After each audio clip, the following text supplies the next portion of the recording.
সকালের নিরিবিলি নিস্তব্ধ পরিবেশটা দেখতে কি ভালো লাগে না বলো। মনে হয় চুপচাপ এক দৃষ্টে দেখতেই থাকি। Good morning everyone, welcome to my channel. আমি শর্মিষ্ঠা। আশা করি আমার সকল বন্ধুরা অনেক অনেক ভালো আছো আর সুস্থ আছো। আজ হচ্ছে সোমবার, শ্রাবণ মাসের তৃতীয় সোমবার। ভিডিওটা যে এডিট করে তোমাদের কাছে পৌঁছে দিতে পারবো এত তাড়াতাড়ি আমি তা ভাবতেও পারিনি। কথাটা বলছি কেন একটু পরেই বলছি, চলো আগে ভিডিওটা শুরু করা যাক। আজকেও কিন্তু আমি অনেকটা সকালে ঘুম থেকে উঠে সংসারে কিছুটা কাজকর্ম শেষ করে তারপরে কিন্তু আমি ভিডিও অন করেছি আর এসেছি এবার রান্নাঘরটা পরিষ্কার করতে, মানে বাসি রান্নাঘরটা একটু ক্লিন করতে। রান্নাঘর পরিষ্কার করতে করতে হঠাৎ করেই আমার এক সাবস্ক্রাইবার বন্ধুর কমেন্টের কথা মনে পড়ে গেল। তো চলো একটু ওর কমেন্টটা পড়েও নিই। ওর নাম হচ্ছে মৌটুসি। ও আমায় কমেন্ট করে বলেছিল যে শর্মিষ্ঠা, তোমার রান্নাঘরটা ছোট হতে পারে কিন্তু অনেক বেশি পরিপাটি আর গোছানো। Thank you so much dear, এত সুন্দর একটা কমেন্ট করার জন্য। আসলে কি জানো তো বন্ধুরা, যখন তোমরা আমার চেয়েও আমার সংসার, আমার ঘর বাড়ি গাছপালার প্রশংসা করো তখন আমার যে কী ভালো লাগে সেটা আমি হয়তো ভাষায় প্রকাশ করতে পারবো না। আর তোমরা তো আমায় সবাই জানো যে আমি কিন্তু এমটি স্টমাকে আগেই ঘুম থেকে উঠে কোনো না কোনো কিছু ভেজানো জল অবশ্যই খাই। মানে রাতে যেটা ভিজিয়ে রাখি সেটাই এমটি স্টমাকে উঠে খেয়ে নিই। আগের দিন রাতে একটু মেথি ভেজানো জল ভিজিয়ে রেখেছিলাম, তো সেটাকেই কিন্তু ছেঁকে খেয়ে নিলাম। মেথি ভেজানো জল খাওয়া যে আমাদের কতটা উপকারে আসে তোমরা গুগল করলে কিন্তু দেখে নিতে পারবে। যাদের কোলেস্ট্রল আছে তাদের মেথি ভেজানো জল খাওয়া অত্যন্ত উপকারী। আমার যেহেতু কোলেস্ট্রল আছে আমি চেষ্টা করি সপ্তাহে 2 থেকে 3 দিন মেথি ভেজানো জল খাওয়ার। জানি না তোমরা আমার গলার সাউন্ড শুনে বা ভিডিওর ভয়েস ওভার শুনে বুঝতে পারছো কি না আমার শরীরটা কতটা পরিমাণে খারাপ। মানে গলা থেকে সাউন্ড আজকেই যে ভয়েস ওভার দিচ্ছি একটু বেরিয়েছে, তার আগে 2 দিন তো আমি ঠিকঠাকভাবে কথাই বলতে পারছিলাম না। কথা বললে এত পরিমাণে কাশি হচ্ছে যে আমি ভয়েস ওভার দেবো কি বলো। ভিডিও পড়েই রয়েছে, শুধু ভয়েস ওভারের অপেক্ষায় আমি ভিডিওটা তোমাদের কাছে পৌঁছতে পারিনি। আর প্রথমত বলি, আমি যে এই সোমবারের তৃতীয় সোমবার যে বাবা ভোলানাথের পুজো করতে পারবো এটা আমি ভাবতেই পারিনি। কারণ আগের দিন রাত থেকেই, মানে রবিবার দিন থেকে আমার এত শরীর খারাপ, গা হাত পা বিষের মতন ব্যথা, গলা ব্যথা, কাশি, জ্বর সব যেন একসাথেই আমাকে চেপে ধরেছে। মনে হচ্ছে কি বলতো, কেউ বোধহয় আমাকে বাঁশ দিয়ে পিটিয়েছে, এত ব্যথা।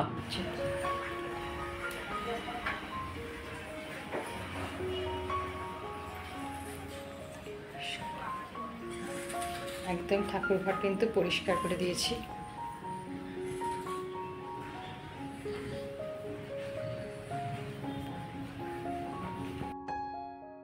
দুদিন ধরে না প্যারাসিটামল খেয়েই চালিয়েছি। ওই 650 হোক কি সিনারেস্ট এরকম কিছু খেয়ে চালিয়ে দিয়েছিলাম। তো হাজব্যান্ড অনেকবার বললো যে চলো ডাক্তারখানা দেখিনি, অল্প থাকতে থাকতে অ্যান্টিবায়োটিক খেলে কমে যাবে। তোমরা যারা আমার ডেলি ব্লগ দেখো তারা তো জানো প্রথমে কিন্তু আমার হাজব্যান্ডের এই ভাইরাল ফিভারটা হয়েছিল। তো ও সুস্থ হয়ে উঠলো, ওর সেবা শুশ্রূষা আমি করেছি, ব্যাস এবারে আমাকে ধরলো। আবার আমার টেনশন হচ্ছে এবার আমার মা আর আমার মেয়েকে নিয়ে। জানো মেয়েটার তো সামনে পরীক্ষা, ক্লাস 11, সামনে হাফ ইয়ারলি এক্সাম। আমার যে কি টেনশন করছে কি বলবো। কিন্তু ওকে যত বলি তুই একটু আমার থেকে দূরে থাক, বুঝতেই পারো ওই মায়ের কাছে এসে শোবে, মায়ের কাছে এসে বসবে। তো আমি জানি না, ঈশ্বরকে ডাকছি ঠাকুর ওকে যেন সুস্থ রাখো, আর কিচ্ছু চাই না। তো যাই হোক, দেখো এখানে আমার ব্রেকফাস্ট কিন্তু রেডি হয়ে গেছে। আজকে ওই হাজব্যান্ডকে এটা দেবো খেতে, ওই চিল্লা টাইপের বানিয়ে নিয়েছিলাম সব রকম সবজি দিয়ে। আজকে আর রেসিপিটা শেয়ার করতে পারিনি বন্ধুরা, যেহেতু অনেকটা তাড়া আমার। অন্য একদিন তোমাদের সাথে এই রেসিপিটা শেয়ার করবো। ভীষণ হেলদি একটা ব্রেকফাস্ট, ছোট বড় তোমরা সবাই খেতে পারো, ইভেন বাচ্চাকেও কিন্তু তোমরা টিফিন এটা দিতে পারো।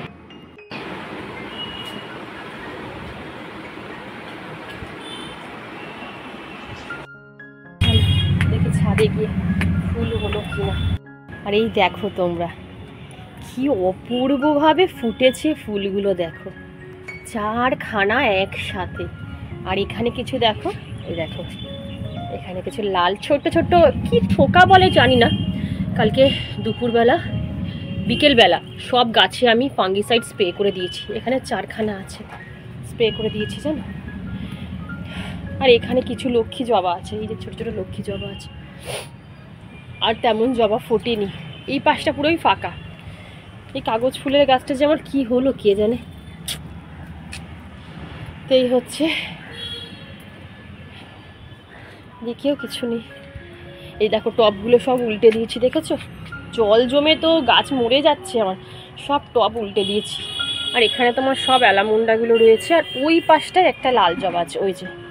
আর এখানে থোকা নীলকণ্ঠ প্রচুর হয়েছে, থোকা নীলকণ্ঠ। এই দেখো এখানে একটা নীলকণ্ঠ, এখানে, আর ওই ভেতরে ভেতরে প্রচুর নীলকণ্ঠ আছে, অনেক আছে। চলো আর সময় নষ্ট করবো না। এই সিঙ্গেল নীলকণ্ঠতে একটাও ফোটেনি। তাড়াতাড়ি কাজকর্মগুলো সারি, চলো। আকাশের আজকে মোটামুটি বৃষ্টি হয়নি সকাল থেকে, আকাশ পরিষ্কারই আছে, মনে হয় না আজকে আর বৃষ্টি হবে। যা কদিন ধরে বৃষ্টি হয়ে যাচ্ছে, বাপরে বাপ। তো এই তো জলটা রেডি আছে, গরম জল, ঠিক আছে। এর মধ্যে একটা ওষুধ দিতে হয়, কিন্তু ওষুধটা আজকে নিয়ে আমার শেষ হয়ে গেছে। আসার সময় হাজব্যান্ড নিয়ে আসবে। চলো আগে আমি ভাবটা নিয়ে নিই, তারপর তোমাদের সাথে কথা বলছি, চলো। তো যাই হোক বন্ধুরা, দুদিন ধরে তো আমি এরকম ভেপার নিয়েছিলাম আর প্যারাসিটামল খেয়েই কাটিয়ে দিয়েছিলাম। ভেবেছিলাম বোধহয় এতেই কমে যাবে, কিন্তু আমার এতটুকুও কমেনি। মানে জানি না কেন, এইটা নাকি এমনই একটা ভাইরাল ফিভার, এখানে অ্যান্টিবায়োটিক ছাড়া নাকি কোনো রকম কাজ দেয় না। তো হাজব্যান্ড বারবার বলল তুমি চলো দেখিয়ে নাও, অ্যান্টিবায়োটিক খেলেই তুমি ঠিক হয়ে যাবে। এদিকে টেনশনও হচ্ছিল, কি জানো তো, যদি বাড়াবাড়ি হয়ে যায়, যদি পুরোপুরি শুয়ে পড়ি, তখন সংসারটা কে দেখবে বলো? দেখো মা আছে ঠিকই, কিন্তু মায়ের তো বয়স হয়েছে, মা কি পারবে বলো সব দিকটা সামাল দিতে? রান্না করা, ঘর দোর পরিষ্কার করা, 3 বা 4 বার করে ঠাকুরের সেবা দেওয়া, গাছের যত্ন করা, প্রচুর একটা সংসারে কত কাজ থাকতে পারে বলো তো?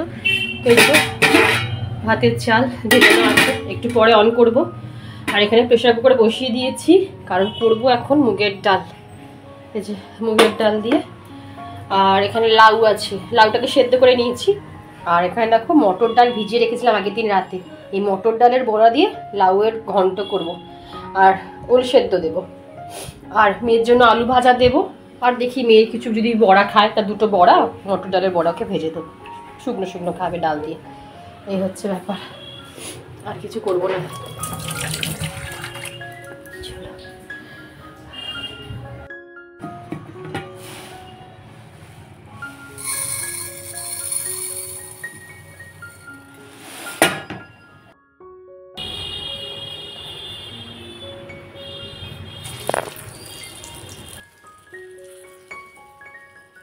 তো দেখো মটর ডালের বড়াটাকে মিক্সার গ্রাইন্ডারে ভালো করে বেটে তার মধ্যে একটু নুন, লবণ আর একটু অল্প করে চিনি দিতে পারো, আর সামান্য একটু কাঁচা লঙ্কা অ্যাড করে বড়ির মতন ছোট্ট ছোট্ট করে কিন্তু ভালো করে লাল লাল করে ভেজে নেবে।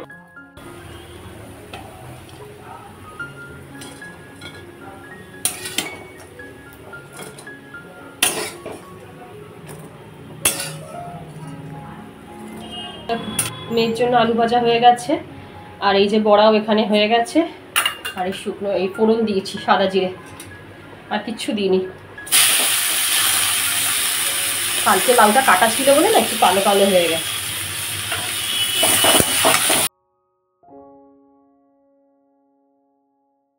কিচ্ছু মশলা দিতে হবে না বন্ধুরা, 2টো কাঁচা লঙ্কা, একটু আদা জিরে ধনে থাকলে সেই বাটা দেবে, ব্যাস। ভালো করে মাখা মাখা হয়ে গেলে একদম নামানোর 2-3 মিনিট আগে বড়াটাকে দিয়ে ভালো করে নাড়িয়ে চাড়িয়ে তারপর নামিয়ে নেবে।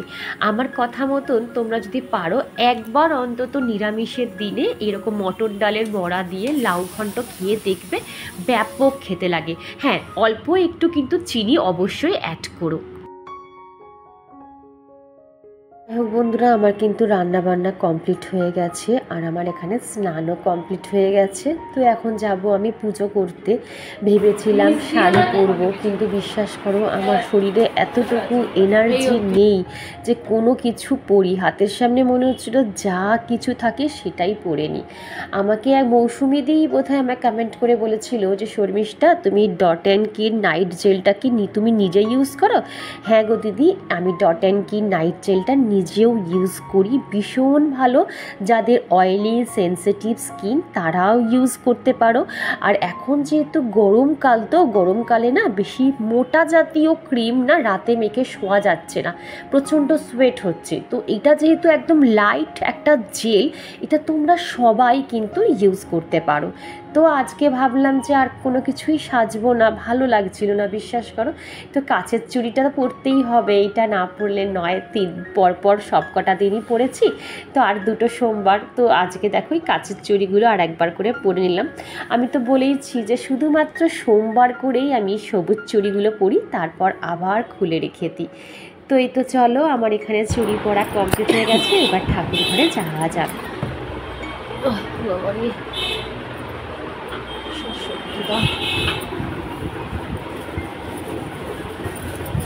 এটা কি নিয়ে এসছে আবার? ওই লাইটার এনেছে, লাইটারটা খারাপ হয়ে গেছে, লাইটার এনেছে। এটা বেশ লাইট।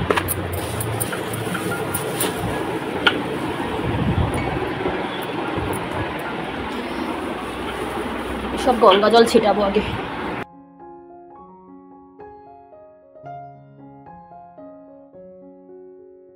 যাই হোক বন্ধুরা, এই যে আমি একটু পুজো করতে পারলাম, এটাই আমার কাছে অনেক। যে করি যেরকম করেই হোক করেছি, করতে তো পেরেছি, এটাই আমার কাছে অনেক। আর এখানে দেখো গঙ্গা জল ছিটিয়ে সব কিছু শুদ্ধিকরণ করে নিলাম, নিজেকেও একটু শুদ্ধিকরণ করে নেব। এইবারে আস্তে ধীরে বসে বসে আমি সব কিছু আগে গুছিয়ে নেব। তাও তো আমার পাশে মা আছে, যখন যেটা দরকার মা এটা এনে দাও, মা ওটা এনে দাও, মাই করে দিচ্ছে। এই ফলটা ধুয়ে দেওয়া, এই থালাটা ধুয়ে দেওয়া, কারণ বারবার আমি ওঠা নামা করতেই পারছি না, বললাম না প্রচণ্ড পরিমাণে কোমরে হাতে পায়ে ব্যথা করছে। তো মাই কিন্তু সব এগুলো করে দিচ্ছে। আসলে কি জানো তো, একটা বড় বল পাই যে না, আমার যদি কিছু হয়, আমি যদি কিছু না করতে পারি, অন্তত মা আছে আমাকে একটু সাহায্য করে দেওয়ার জন্য। তবে বিশ্বাস করো বন্ধুরা, আমার মা আমার কাছে থাকে বলে আমি কখনো আমার মায়ের দুর্বলতার সুযোগটা নিই না, যে না আজকে আমার শরীর খারাপ, আমি একদমই বিছানা ছেড়ে উঠবো না, মা আছে, মা সব সামলে নেবে। এটা আমি আমার মনেও আমি আনতেই দিই না। আমি যখন আমার শাশুড়ির সাথে থাকতাম, তখনও আমি কোনো দিনও আমার শাশুড়ির ভরসায় সব কিছু ছেড়ে দিয়ে আমি শুয়ে থাকিনি। ঠিক তেমনি আজও আমার মায়ের ভরসা সব কিছু ছেড়ে দিয়ে আমি একটা বেলাও কিন্তু শুয়ে থাকিনি। যতক্ষণ আমার লড়ার শক্তি থাকে ততক্ষণ কিন্তু আমি সংসারের জন্য লড়ে যাই। তো এই কথা বলতে বলতে দেখো আমার কিন্তু এখানে সব কিছু প্রস্তুত করে নিলাম, মানে হচ্ছে যে বাবা মহাদেবকে স্নান করানোর জন্য যা যা লাগে সব কিছু করে নিয়েছি। আর এই তো এইবারে একটু কিন্তু চন্দনটা ঘুরে নিচ্ছি। আমি তো তোমাদের আগের দুটো সোমবার তোমাদের সাথে শেয়ারই করেছিলাম যে বাবা ভোলেনাথের অভিষেক করানোর আগে এরকম পাথরের বাটির ওপর ওম বা স্বস্তিক যে কোনো একটা চিহ্ন এঁকে তার উপর একটা বেলপাতা দিয়ে, বেলপাতার মধ্যেও অবশ্যই অশ্বগন্ধা চন্দনের ফোঁটা লাগিয়ে তারপর কিন্তু ভোলানাথকে বসিয়ে অভিষেক করাতে হয়। তো আজকে আর ডিটেলসে তোমাদের সাথে সব কিছু শেয়ার করতে পারছি না বা দেখাতেও পারছি না, কারণ বললাম না শরীরটা একদমই সাথ দিচ্ছে না যে বারবার উঠে ক্যামেরা অন করে ক্যামেরার অ্যাঙ্গেল চেঞ্জ করে করে দেখানোটা সত্যিই আজকে আমার কাছে ইম্পসিবল ব্যাপার। তাও তো কিছু কিছু জায়গায় মা ভিডিও করে দিয়েছে বলে তোমাদের সাথে ক্লিপিংসগুলো শেয়ার করতে পারছি।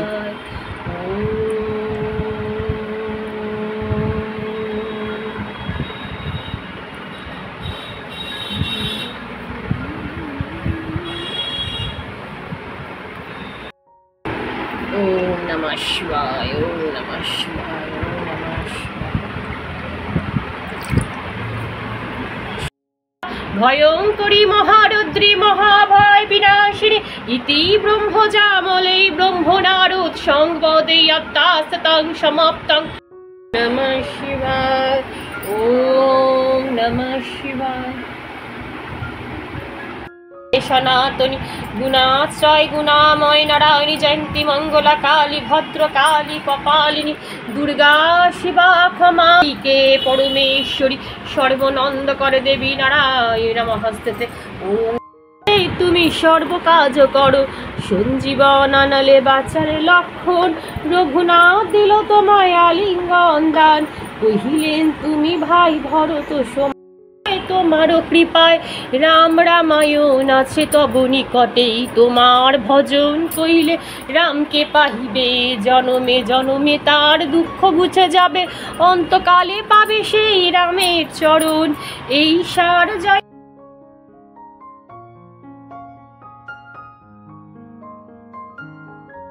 একদম পুজোর শেষে 7খানা হোক কি 21খানা বেল পাতা নেবে। সেই বেল পাতাগুলো যেন একদম পরিষ্কার পরিচ্ছন্ন থাকে, একটুও ছেঁড়া ফাটা না হয়। তার মধ্যে অশ্বগন্ধা চন্দনের ফোঁটা দিয়ে বাবাকে অর্পণ করবে। যদি তোমরা এই 3টে সোমবারের মধ্যে একটা সোমবারও না করে থাকো, তাহলে হাতে আরেকটা সোমবার তোমরা পাবে। সেই সোমবার মানে লাস্ট সোমবার তোমরা কিন্তু অবশ্যই 7খানা না হলে 21খানা অখণ্ড বেলপাতা বাবারকে কিন্তু চড়াবে, ঠিক আছে? আর সবার শেষে এইবারে যেটা বলবো যে তৃতীয় সোমবার বাবাকে কি অর্পণ করতে হয়। তৃতীয় সোমবার বাবাকে সবুজ মুগ অর্পণ করতে হয়। এই সবুজ মুগ অর্পণ করলে অনেক শুভ, সংসারে সুখ সমৃদ্ধি আসে, তোমার বাধা বিপত্তি সব কেটে যায়, ঠিক আছে? আর একদম লাস্টে বাবাকে পুষ্পাঞ্জলি দেওয়ার জন্য একটা বেলপাতা আর একটা গাঁদা ফুল বাবার চরণে অর্পণ করলাম। দেখো বন্ধুরা, তোমাদের সাথে কথা বলতে বলতে দেখতে দেখতে আমার পুরো পুজো কিন্তু আমি কমপ্লিট করে নিলাম। ভুল ত্রুটি তো হতেই পারে, যখন মানুষ আমরা, আমাদের দ্বারাই ভুল ত্রুটি সবই হবে। তোমরা যদি ভিডিওর মাধ্যমে আমার কোনো ভুল দেখতে পাও অবশ্যই আমায় কমেন্টে জানিও, আমি কিন্তু সংশোধন করে নেব। তো চলো এইবারে বাবাকে আরতি করে নিই, তারপর তোমাদের সাথে কথা বলছি। আমার দিদামা বলতেন এই কর্পূরের তাপ খুব ঠান্ডা, শরীরকে ঠান্ডা রাখে, মনকে ঠান্ডা রাখে। তোমরা তোমার সংসারে ধরো খুব যে মানুষটার ভীষণ রাগ, মাথা গরম, তাকে মাঝে মাঝে না এই পুজো করে আরতি করে তারপর তার মাথায় শরীরে অবশ্যই কর্পূরের তাপ দেবে। আর এই যে দেখছো কর্পূরের তাপটা নিয়ে আমি মাটিতে দিচ্ছি, তার মানে কি জানো, যারা ধরো আমার সংসারে এখন প্রেজেন্ট নেই, কেউ হয়তো স্কুলে গেছে, বাচ্চারা ধরো স্কুলে গেল, বা হাজব্যান্ড হয়তো অফিসে গেছে, কাজে বেরিয়েছে, তাদের তো তুমি পাবে না, তাদের নাম করে এই মেঝেতে তাপটা দেবে। এইগুলো আমি শিখেছি আমার দিদা মায়ের থেকে। তো সেটাই আবার আমি যখন আমি পুজো করি আমার সংসার জীবনে আমি সেটা অ্যাপ্লাই করি। তো চলো বন্ধুরা, আমার পুজো কিন্তু একদম কমপ্লিট। কেমন লাগলো অবশ্যই কমেন্টে জানিও। অফ ক্যামেরা অফ করে কিন্তু আমি আরও সুন্দর করে বাবার আরাধনা করে দিয়েছি। বন্ধুরা দেখিয়ে দিই, এই তো আজকে তো তেমন কিছু রান্নাই হয়নি। ওল সেদ্ধ, মা একটু সাউন্ডটা কমাও তো মা, কাঁচা লঙ্কা দিয়ে এখনো মাখা হয়নি, এটা রয়েছে। আর এখানে এই যে বড়া দিয়ে, মটর ডালের বড়া দিয়ে লাউ, মেয়ের জন্য আলু ভাজা, এই আর এখানে একটু ভাত রয়েছে, আর এই যে ডাল, পেঁপে দিয়ে ডাল, এই হচ্ছে খাবার। আমার মোবাইলটা শুধু ব্লার হয়ে যাচ্ছে, কেন বুঝতে পারছি না। চলো বন্ধুরা, ভিডিওটা আজকে আমি এইটুকু রাখছি। ভিডিওর কোনো অংশ ভালো লাগলে চ্যানেলটা সাবস্ক্রাইব করে পাশে দেখো, লাইক করো, শেয়ার করো, কমেন্ট করতে একদম ভুলো না। আজ আসি, আবার কাল দেখা হবে। তো সবাই সুস্থ দেখো, ভালো থেকো, টাটা, দেখা হবে আবার। চোখ মুখের অবস্থা দেখেছো, দুদিনে আমার চোখ মুখগুলো ঢুকে গেছে। তো যাই হোক, চলো টাটা।